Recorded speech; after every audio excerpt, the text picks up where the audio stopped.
Bienvenidos a Dialogando Derecho. Yo soy Mónica Vigil Escalera y seré su interlocutora.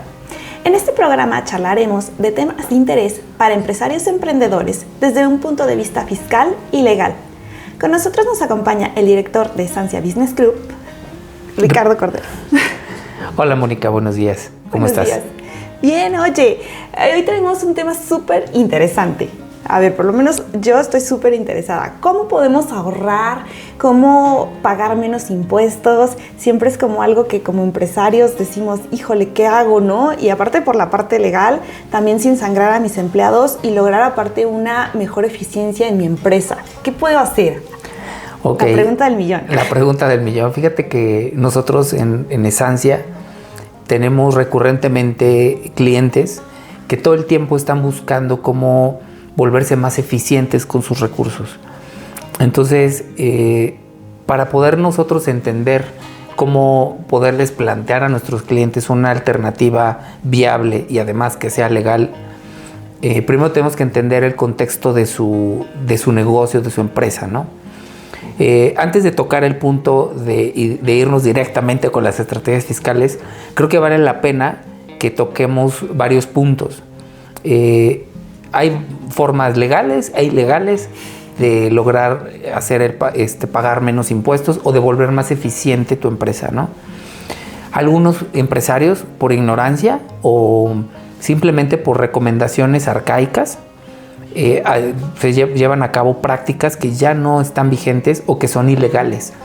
A esas prácticas se les llama evasión fiscal, como la compra de facturas, como el contrabando, que incluso son delitos. O sea, el propio Código Fiscal de la Federación no hay muchos delitos fiscales, pero el principal es la defraudación fiscal y el contrabando y delitos contra el domicilio, ¿no?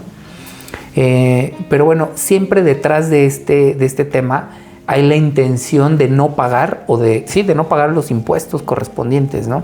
Sí, ¿no? Como uno como empresario siempre busca, de repente dices, oye, ¿cómo le hago? Uh-huh. Y caes en esta malpraxis, ¿no? Entonces, pero debe de haber alguna manera por lo legal que sí. Sí, por supuesto. Por supuesto que las hay y pues bueno, nosotros siempre elegimos a nuestros clientes también, porque un cliente que llegue y me dice, yo no quiero pagar nada de impuestos, pues ese definitivamente no podría ser mi cliente, ¿no?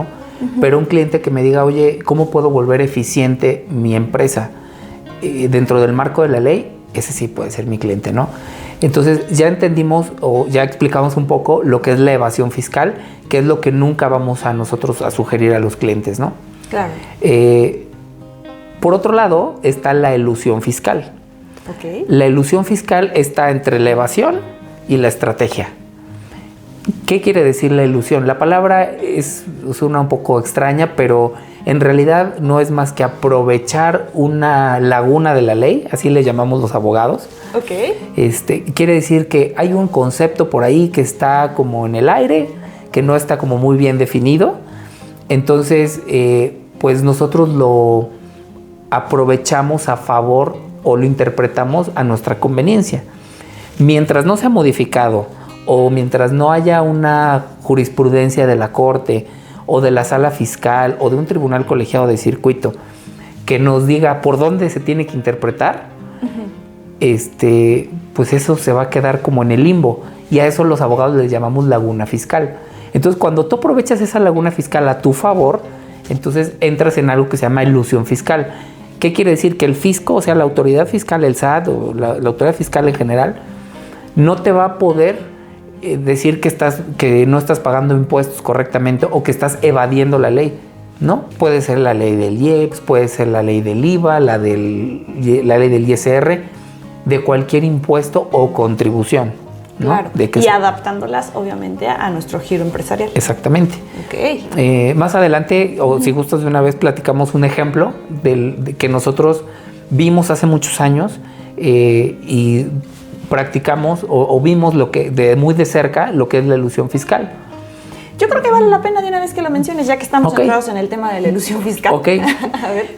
Mira, antes del 2014, la ley del IEPS, en su artículo 2A, fracción 2, perdón por ser tan específico, pero lo estudiamos mucho, ese tema. Nosotros nos pusimos a estudiar esa ley y nos dimos cuenta que pues había una mala interpretación. En ese artículo se obligaba, bueno, todavía se obliga a las estaciones de servicio, es decir, a las gasolineras, a cobrar una cuota adicional al impuesto especial, al IEPS, por el consumo del combustible. Ok. Pero te decía al final, por tus ventas al público en general. ¿Ok? Entonces tú dices, bueno, pues quiere decir que las ventas que sí sean al público en general, pues van a pagar esa cuota. Claro. Y la interpretación de nosotros fue, o la que se entendió en ese momento fue, bueno, entonces las que no sean al público en general no van a pagar esa cuota. Exacto. No lo decía textualmente, pero nosotros así lo entendimos. Entonces nosotros lo que hacía, bueno, en ese entonces era una cuota que se recaudaba a través de las secretarías de finanzas de los estados. No lo recaudaba directamente el SAT, ni tampoco Pemex.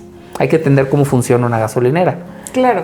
Pues Pemex es el que distribuye el combustible, o en esa época el único que distribuye el combustible. Si tú ves si tú vas a la gasolinera y llenas tu tanque o le echas gasolina a tu coche, te vas a dar cuenta que no corresponde el IVA que estás pagando con el total. O sea, si tú tienes una factura por 116 pesos, no te dice subtotal combustible 100 pesos, IVA 16. A lo mejor te va a decir 97.50, IVA la diferencia. Y hay una diferencia porque esa es la cuota especial.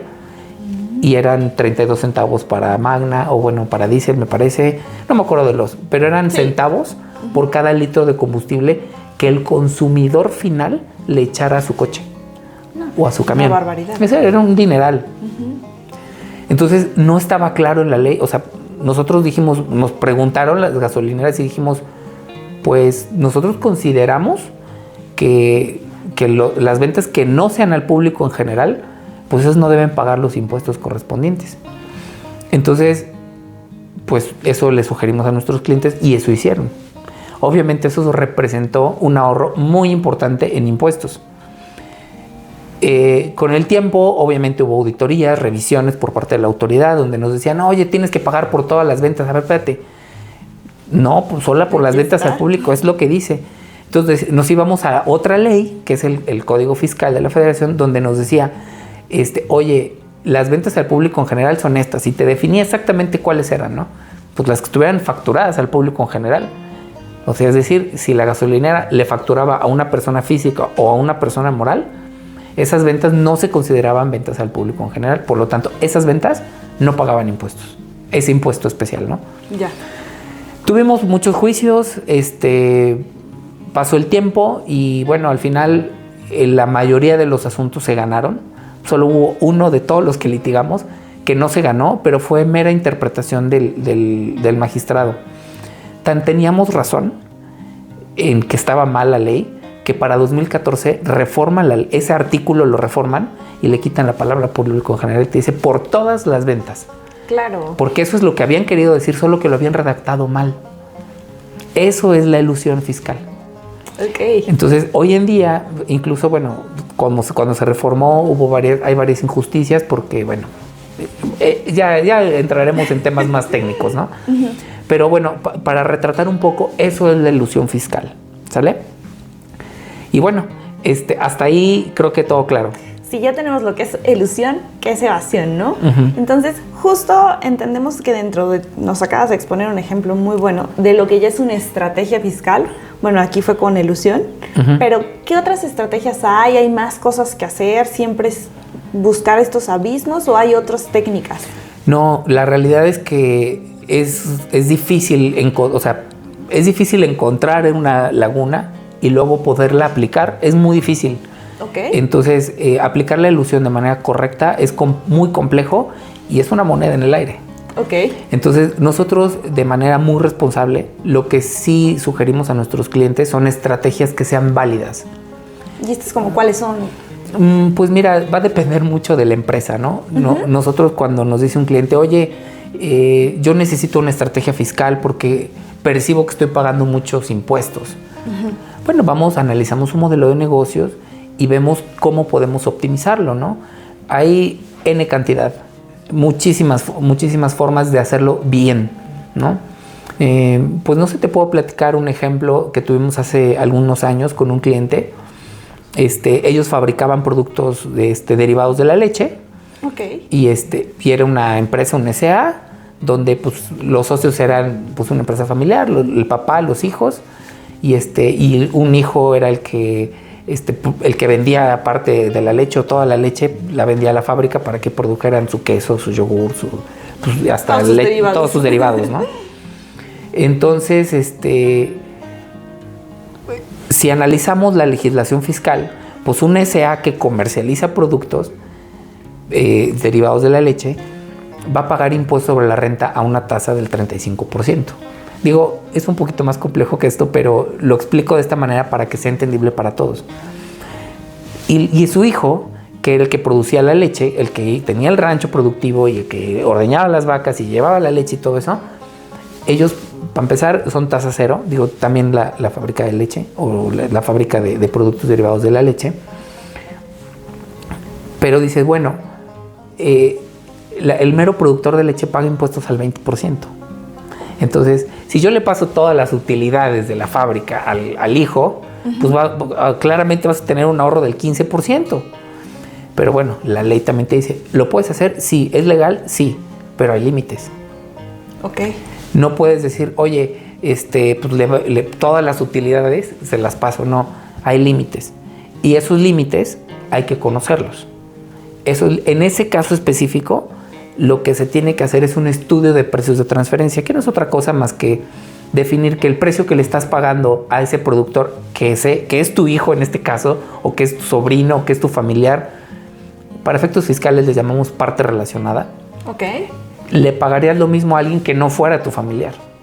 Ok. Entonces, a eso es un estudio de precios de transferencia, en el cual tú le dices a la autoridad, yo le estoy pagando, en este caso, leche, a una parte relacionada, al mismo precio o a un precio similar que está dentro de un rango que está en el mercado.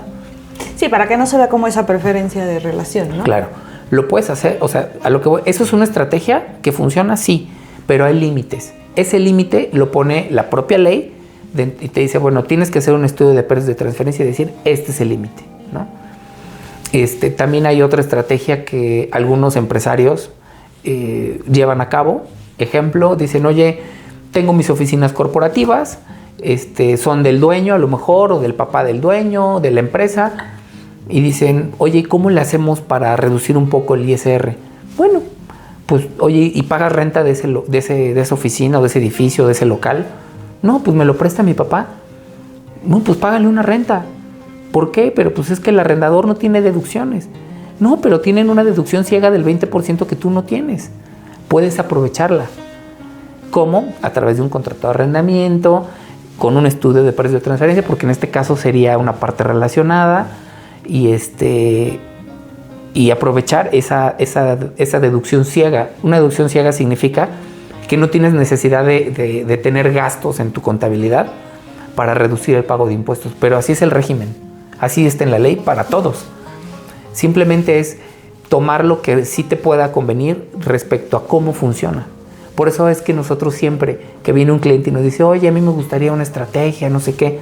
Bueno, muéstrame cuál es tu modelo de negocios y vemos qué podemos hacer respecto a lo que dice la ley.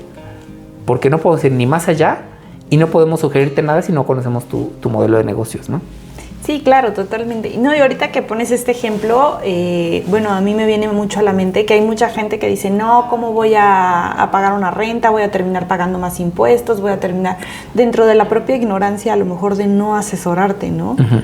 Porque, bueno, ahorita que lo mencionas es una estrategia legal y uno puede pensar que es todo lo contrario, que te está perjudicando, ¿no? Sí, de hecho, pues bueno, hay muchas estrategias que algunos colegas, algunos incluso, bueno, la mayoría de contadores, en el pasado sugerían y que pues todavía estaban, pues era ilusión. Eran pues, temas de outsourcing, temas incluso laborales, cuando te decían, oye, pues da de alta a tus empleados 30 días, los das de baja y luego los vuelves. Pues ya la ley ya cambió hace tiempo y esas estrategias pues ya están obsoletas. A lo que voy es las estrategias hay que hacerlas de manera muy responsable y que la firma que te esté sugiriendo una estrategia, cuando inicie, también te notifique cuando ya se acabó porque modificaron la ley o cambiaron las reglas del juego o cambió tu modelo de negocio. No es lo mismo sugerirle una estrategia comercial o una estrategia fiscal a un cliente que tiene un modelo de negocios dentro de México a que te diga, oye, voy a empezar a exportar a Latinoamérica o Europa. No, a lo mejor un emprendedor que apenas ni tiene a dónde va, para dónde va, ¿no? Uh-huh. Y es importante irse asesorando.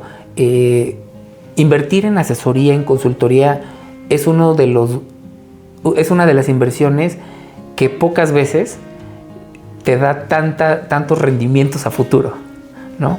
Porque si tú eres un emprendedor o vas empezando con tu negocio o llevas ya un tiempo, pero no sabes por dónde salir porque ya te está apretando el SAT, ya te está apretando finanzas, el IMSS, el Infonavit, bueno, todas las instituciones, más las licencias, o sea, te sientes aplastado. Pero si tú dices, oye, tengo un buen consultor que me está ayudando a explicarme qué es lo que estoy haciendo, dónde estoy parado, y además podemos tener opción de reducir un poco el impuesto, optimizarlo, o incluso hay clientes que se nos acercan para decirnos, no necesariamente quiero pagar menos impuestos, pero sí quiero empezar a planear mi tema patrimonial. Claro. ¿Cómo le voy a dejar, o sea, no quiero dejarle un problema a mis hijos? Entonces, esas estrategias también pueden derivar de una estrategia fiscal. Entonces, siempre es importante para nosotros en la práctica ir escuchando al cliente cuáles son sus necesidades puntuales y escuchar y decir, oye, esta persona necesita o una estrategia fiscal o patrimonial, porque no necesariamente tiene que ser fiscal, o hay veces que no se puede. Sí, de hecho ahorita que lo mencionas y es como una tendencia, muchos empresarios que tienen la gran empresa, los hijos ya no la quieren heredar. ¿Y qué haces? ¿Qué estrategia haces para que todo lo que trabajaste durante tantos años no se vaya, pues ahora sí que desaparezca, ¿no? Que logre heredarse o se logre transferir de manera adecuada. Me imagino que ahí entra todo lo que comentas.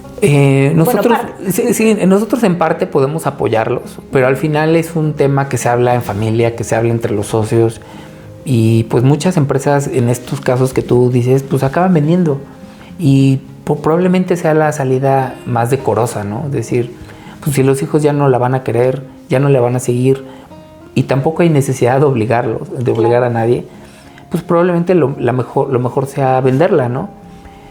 La cosa es que cuando van a vender las empresas, no necesariamente tienen claro cuánto cuesta su empresa. Entonces ahí también nosotros tenemos un área en nuestra firma que se encarga de evaluación de intangibles, que pueden ser marcas, pueden ser modelos de negocios, propiedad intelectual o algunos temas, intangibles en general. Sí. Le pueden dar luz a nuestros clientes para decirles, oye, pues tu empresa vale más o menos tanto. Pues realmente es algo, pues hasta hace no mucho era muy subjetivo, pero hoy ya hay herramientas muy claras en la ley donde podemos definir cuánto cuesta una empresa, cuánto cuesta una marca, y eso lo podemos trasladar y decir, bueno, ya la vendemos y listo, ¿no?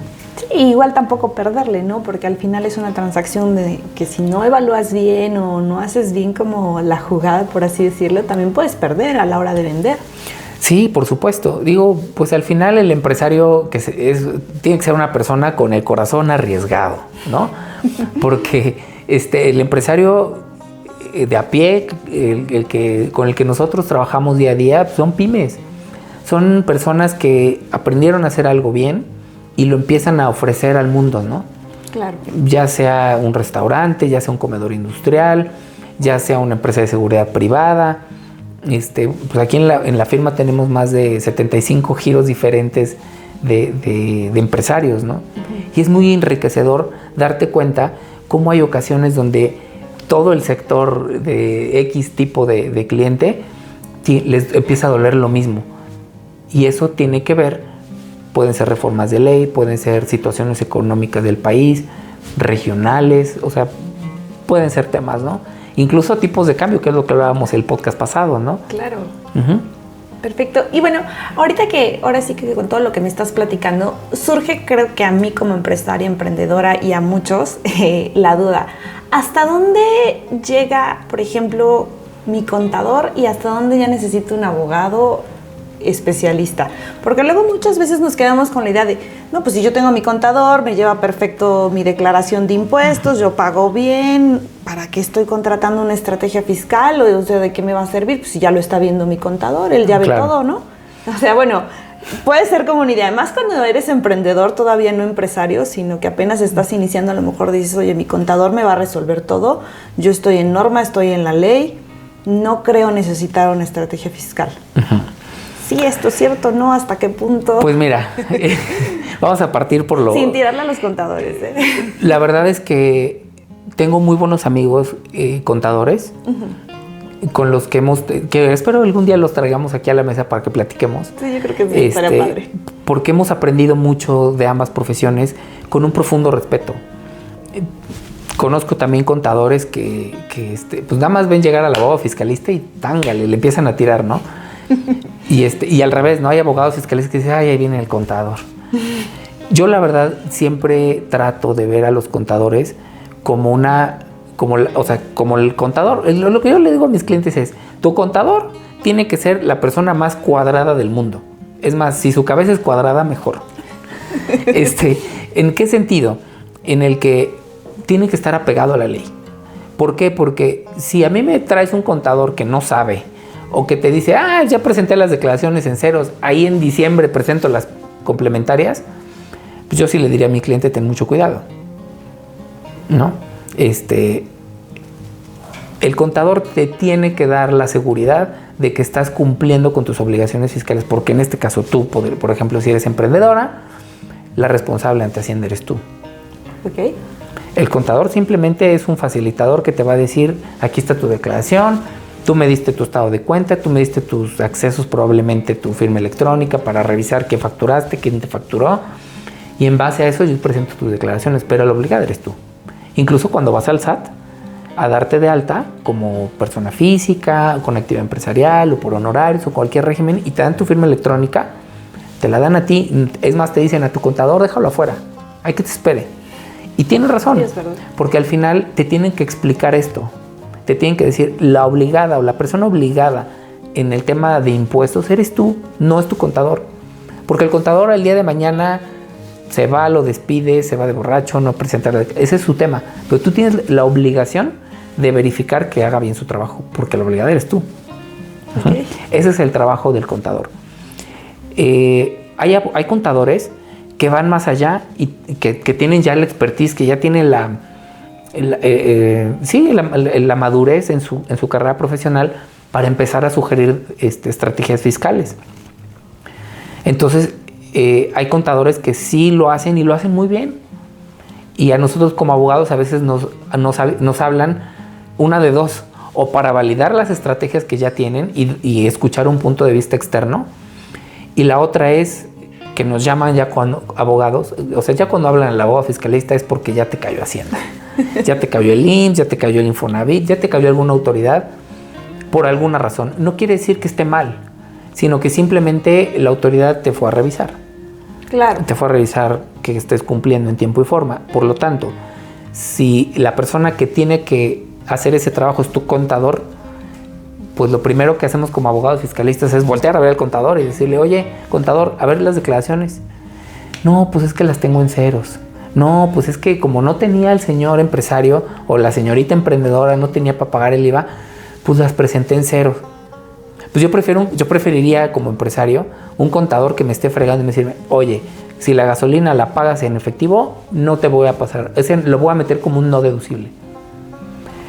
¿Por qué? Porque eso al final le va a dar la educación al empresario. Y hay veces que te dicen, ay, es que no venimos aquí por educación, yo ya sé mucho, yo ya soy empresario. Qué bueno, pero necesitas la disciplina fiscal. Que por eso hablabas de un contador cuadrado. Exactamente, ¿no? Que te diga la verdad. O sea, un contador, o sea, no contrates a tu amigo solo porque no tenga trabajo. Okay. Si vas a contratar a tu amigo, asegúrate de que tu amigo sea un buen contador y que te vaya a decir la verdad. y que no te va a decir, ay, pues es mi cuate, ahí le doy una lana y pago menos impuestos. No, eso no es real. O sea, el contador no te va a hacer pagar menos impuestos. Te va a poder ayudar a decirte, oye, puedes bajar tus impuestos, haz esto. ¿No? Vemos que en diciembre siempre hay como compra masiva de pickups, ¿no? Pues, ¿por qué? Porque tradicionalmente los contadores te dicen, pues cómprate un vehículo para deducirlo.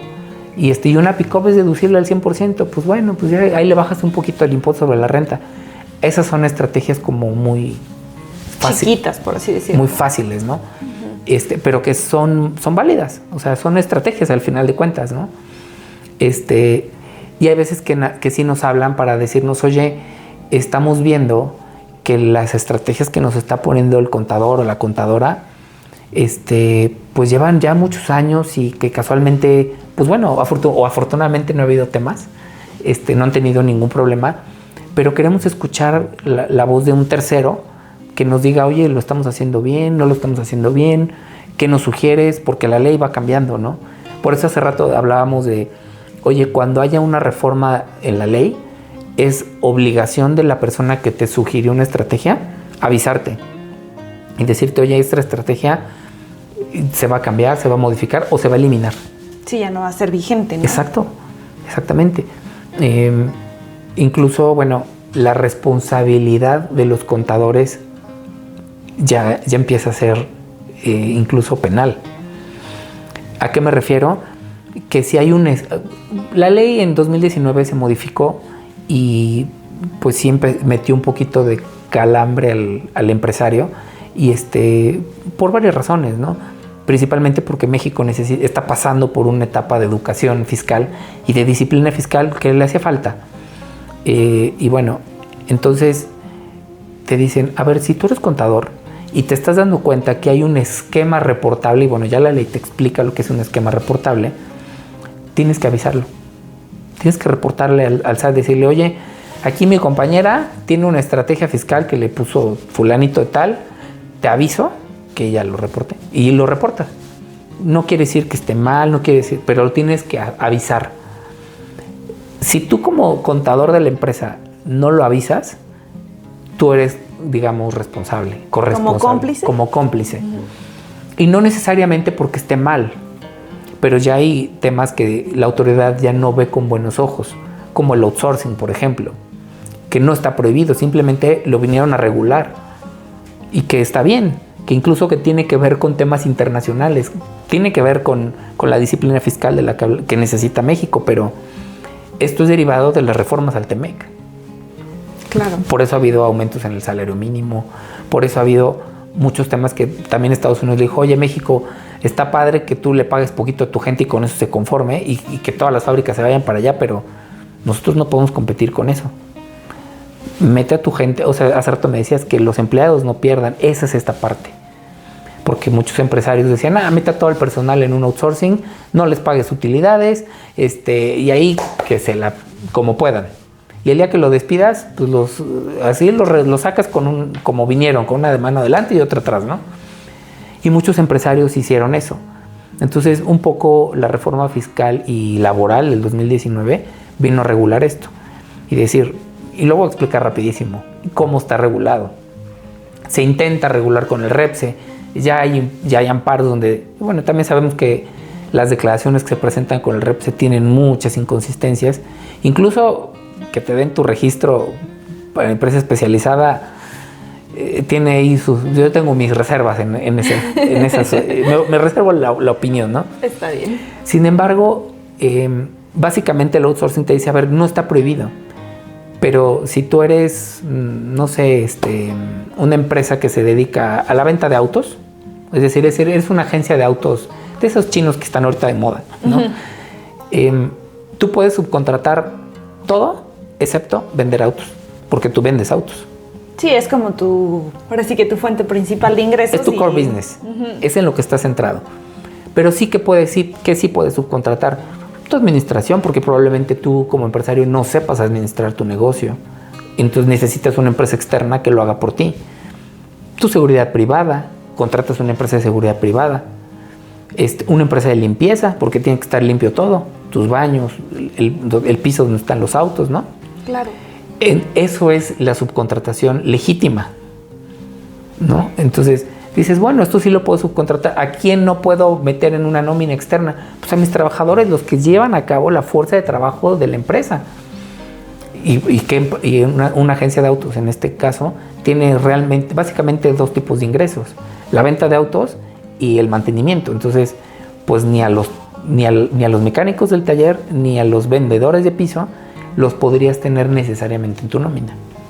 Que, bueno, esto justo que mencionas para mí también entra dentro de la estrategia fiscal, justo, el cómo tratas a tu personal, ¿no? De todo el tema de nóminas, de altas, de outsourcing, porque bien dices, hay cosas que por ley puedo y no puedo hacer, pero también en esas yo creo que también se puede jugar un poquito y bueno, yo por lo menos siempre busco que también el empleado no salga mal. Hay otros empresarios o emprendedores que dicen, bueno, no me interesa, pero sí debe de haber alguna estrategia por ahí, ¿no? O sea, o puntos. Sí hay estrategias, y te acabo de decir una. Sí, claro. Pero si te das cuenta, al final no es tan una estrategia. O sea, al final, como empresario vas a pagar un poquito más porque pues la empresa que te administre, o sea, si contratas, en el ejemplo que puse, si contratas una empresa externa que te administre, te va a cobrar por la administración. Claro. Y te va a cobrar tal vez un poco más de lo que le está pagando al personal y de lo que tú te gastarías. Pero bueno, ¿en qué ahorras? En la curva de aprendizaje. Entonces, sí es una estrategia fiscal, pero también es una estrategia en tu modelo de negocio. Al final, lo que se busca es que se homologuen la economía de Estados Unidos con la de México. Que bueno, estamos un poquito lejos todavía. Pero al final es eso, que la empresa especializada haga lo que mejor sabe hacer. Si esta va a administrar, pues que administre. Si esta va a limpiar el piso, pues que limpie el piso.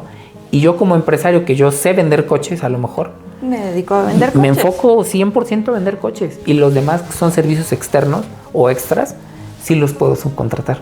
Eso es la subcontratación legítima. Ya, perfecto. Sí, a lo que quería como llegar un poquito, y dime si estoy mal, yo lo que veo es, sí es bien importante esta parte, lo veo como un trabajo en equipo. Tienes a tu contador que te va a ayudar en toda esta parte, a mi abogado que me va a ayudar con estrategias fiscales, pero también siento que es bien importante esta parte como administrativa, de hacia dónde quiero llegar como empresario, mis metas de ventas, mi modelo de negocio que esté funcionando correctamente, porque si tengo como estos tres engranes, creo que justo voy a llegar a un equilibrio perfecto donde ni estoy pagando impuestos en exceso porque tengo todas mis áreas vigiladas, mis empleados están a gusto por lo mismo, y no tengo, por ejemplo, hay cosas externas, ¿no? Pero a lo mejor no estoy teniendo mermas o pérdidas porque tengo todas las áreas bajo control, ¿no? Sí, eso ya va a depender de tu modelo de negocio, a lo que te estás dedicando realmente. Y bueno, efectivamente es un trabajo siempre en equipo. Y a nosotros nos gusta mucho trabajar con los equipos de nuestros clientes. Al final el empresario es el que nos dice, yo quiero esto. El dueño o los accionistas nos dicen, nosotros necesitamos esto. Creemos que ustedes pueden ayudarnos. Bueno, entiéndanse con mi equipo y entréguenme el resultado y les doy determinado tiempo. Claro. Y eso es lo que hacemos, ¿no? Tratamos de darle soluciones a nuestros clientes puntuales y también sin engañarlos, ¿no? Pues hay contadores que te dicen, no, yo puedo, y al final se empiezan a comprometer a cosas que son prácticamente imposibles, o que realmente son imposibles, que no lo permite la ley o que no es posible hacerla, ¿no? Y como abogado muchas veces te da la otra perspectiva, ¿no? El contador pues es un poquito más cuadrado, o lo que hablábamos, que tendría que ser más cuadrado, y como abogados tenemos la virtud de verlo un poquito más de fuera y decir, oye, a ver, está bien que este ingreso sea un préstamo, pero ¿cómo lo vamos a documentar? ¿Qué documentales va a haber? Para que pues el día que llegue el SAT te diga, oye, este depósito en tu cuenta, ¿por qué le pusiste préstamo? Si no hay un contrato, no hay un pagaré, y pues ya hay la ley que te dice, oye, tienes que tener todo esto para que sea considerado un préstamo, ¿no? Es que no lo tengo. Porque probablemente el contador no sabía, por estar llevando la contabilidad, lo vio como algo menor, pero en una auditoría es lo más importante. A mí se me figura muy como lo que dijiste justo del outsourcing, es que cada quien a lo suyo, ¿no? Exacto. Así de fácil y sencillo. Perfecto. Bueno, Ricardo, la verdad creo que ha sido bastante enriquecedora esta plática. Creo que se resolvieron muchísimas dudas. Salieron más que poco a poco iremos resolviendo en los siguientes programas. Con gusto, las que sean. La verdad, muchísimas gracias por tenerte aquí. Por favor, síganos, déjenos todas sus dudas. Así que poco a poco iremos hablando de más temas interesantes para todos ustedes. Muchísimas gracias. Muchas gracias a todos, y si quieren que platiquemos de algún tema en específico, de alguna duda que tengan, comenten, suscríbanse, escuchen nuestros podcasts y con mucho gusto les resolvemos todas las dudas que tengan, ¿no?